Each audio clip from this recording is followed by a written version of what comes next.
everyone. Welcome to session 5, a call to engage. This session, I actually have no friends with us to talk through this. I just want to take a moment and just encourage you before we jump in to this week's video.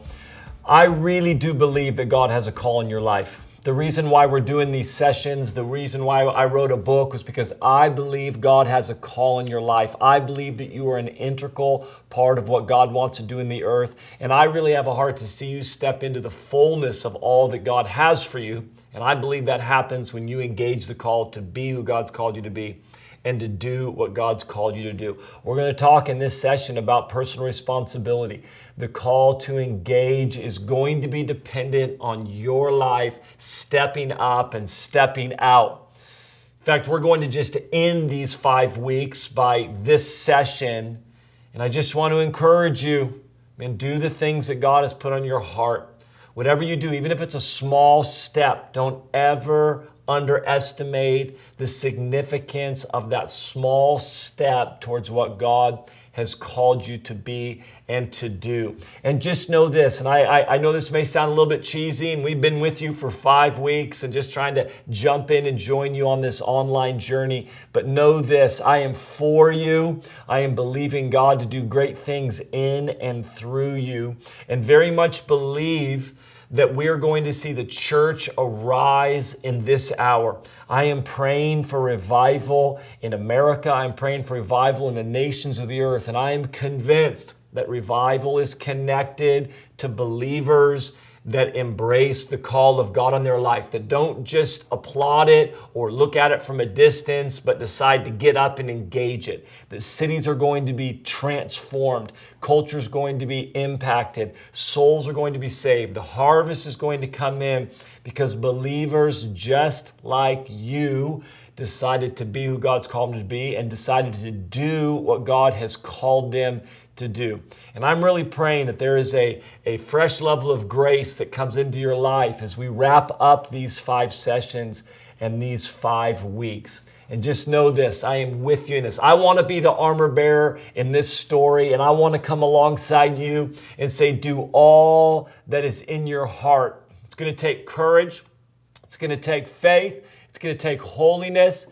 It may be scarier than you thought. It may be riskier than you thought. It may take longer than you thought. But I'm going to be alongside you just saying, listen, do the things that God has placed in your heart. And you're going to encounter a depth of trusting God that is going to bear fruit and be manifesting the fullness of God in your life for years to come. So, listen, it's kind of sad that we're wrapping things up at session 5. If you're watching this by yourself and you've just been in this study guide with us, man, I'm just praying that God would meet you right where you are. If this is the last session that you're doing with a group of people, I'm also praying that God would come and meet you in a significant way as you watch this last session and then connect with one another. It's been a real joy and a privilege. It's been an honor to be able to walk with you the last few weeks, and I'm excited to hear all the reports of what God has done.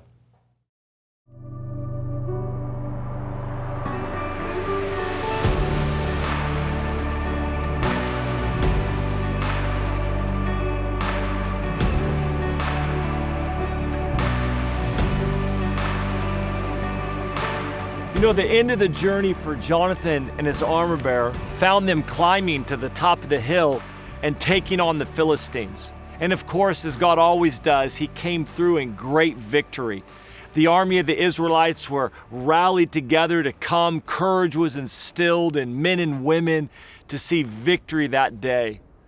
This is the result of a life that's fully engaged in the call of God. This is my heart for you. This is my passion for you, that God would come through as you step out and engage the call of God. But for Jonathan, although it ended on the hill in victory over the Philistines, the journey started with and was sustained through a sense of responsibility. I want to end with this. Engagement in the call of God is born from a place of responsibility. I remember one time driving home from college with some friends. I attended a school in Southern California and I lived in Northern California. From my hometown to my college was about 10 hours. And if you've ever been to California, there's one main highway that goes from north to south, Interstate 5. We had gone just about 8.5 hours in and we were about an hour and a half away from being home.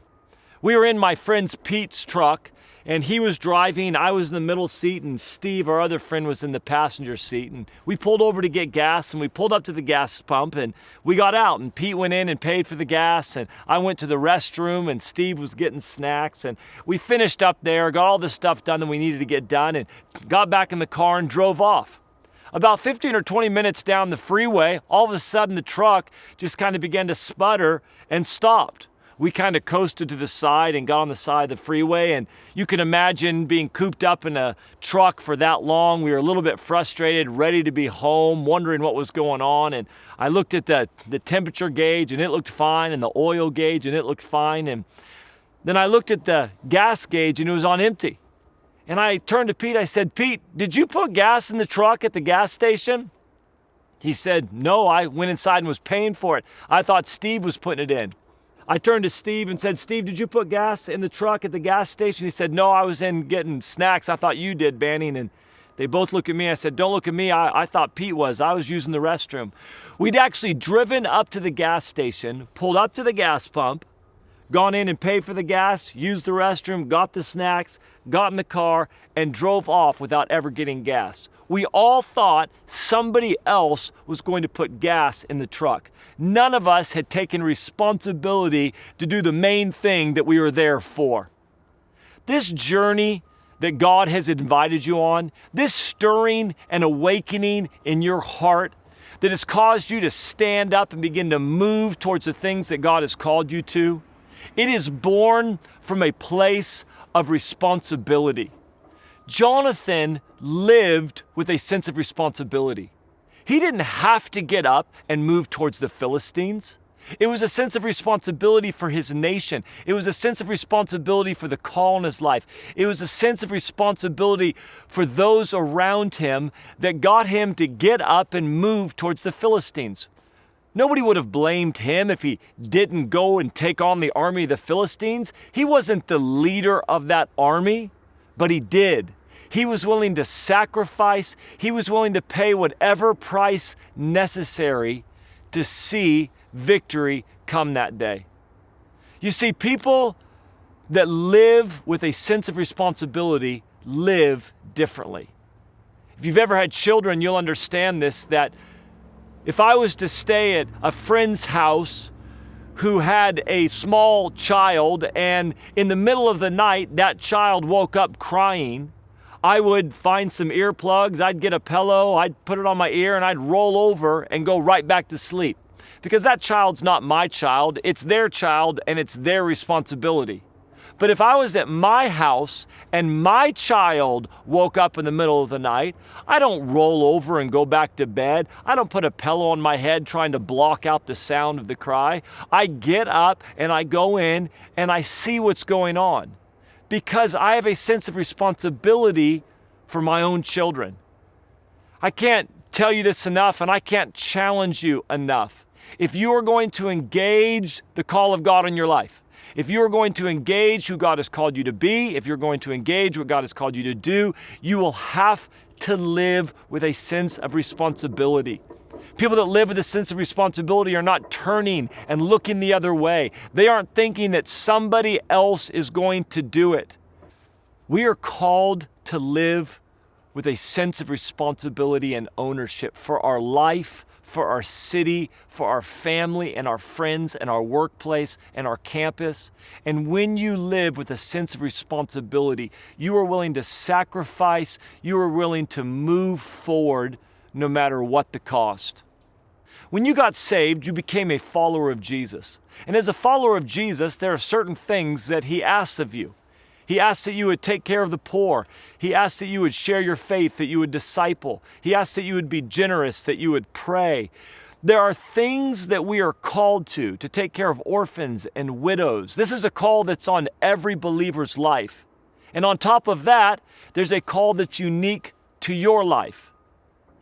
We cannot look to other people to do what God has called us to do. This journey begins with a sense of responsibility, but is sustained as well by a sense of responsibility. I live in a home right now with pets. We have 3 dogs and a cat, and this is because my wife loves pets, and she loves dogs. We have one dog in particular named Dash, that when we got him as a puppy, he's a golden retriever, and he chewed everything. He wouldn't walk on a leash. He ran out the door every time we opened the door. He chewed everything, dug up everything. And finally, I told my wife, I said, CJ, we've got to get this dog trained. We can't do this anymore. I need him to walk on a leash. I need him to stop chewing everything. I need him to stop digging up the backyard. So I saw at the local Petco that there was dog training classes. So I went and I signed up for 10 sessions, gave him the money. The first day that I showed up, I came in with my dog who was pulling on the leash and choking himself while he was doing it. And we came in and we sat down in this group setting, and the dog trainer came out. And I noticed right away as she started the class that she was talking to me. And I thought it was a little bit odd at first because I thought, I'm not the one that's supposed to be trained. I've brought my dog here for you to train my dog. And she began to continue to talk to me. And so I thought, well, maybe it's just the first session. And so I show up to the next session. And the next session, guess what? That dog trainer continued to talk to me. I wanted to just stop and say, lady, listen, I don't need you to train me. I need you to train my dog. I've come here today. I've paid you money so that you will fix my dog. My dog is the problem. Fix my dog. Get my dog to walk on a leash. Get my dog to stop digging. Get my dog to stop chewing everything. Here's what I quickly learned about dog training. Dog trainers don't actually train dogs. They train owners. Her job was to try to get me to be able to teach my dog. I actually didn't go back. Once I learned that, I stopped going because I wanted her to train my dog. Guys, this is what happens sometimes. Many of us are not fulfilling the call of God on our lives. Many of us are not engaging the things that God has for us because somehow we think the responsibility God has given us is somebody else's responsibility. We can't show up to church and expect a pastor or leaders to do our Christian life for us. God has asked us to follow Him, and we can't give that responsibility to somebody else.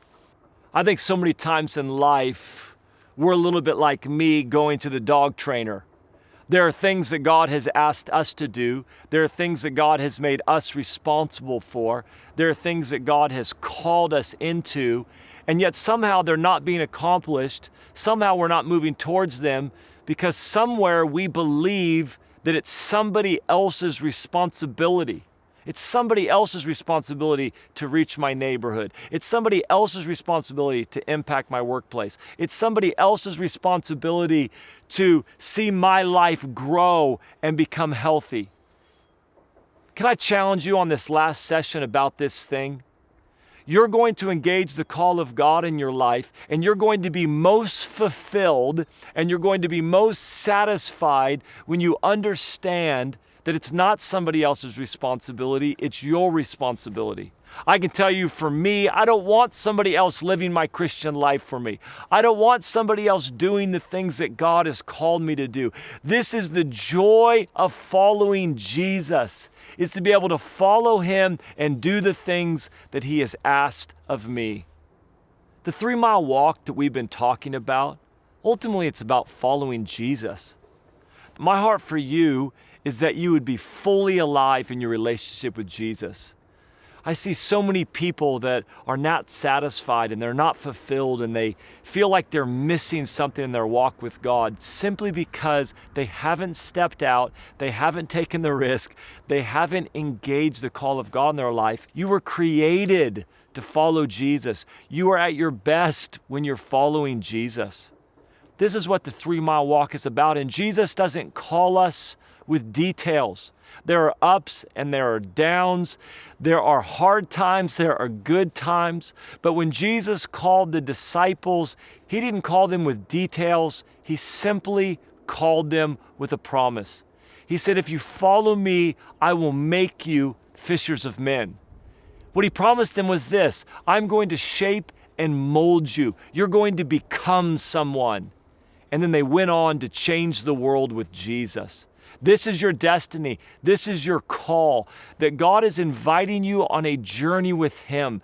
And he wants to shape you and mold you. He wants you to look more like him every day. And then ultimately, you are called to make a difference in the world. This journey has always been about following Jesus. We are most alive, most satisfied, and most fulfilled when we are following him. I want to encourage you, now is the moment to step out and start the 3-mile walk.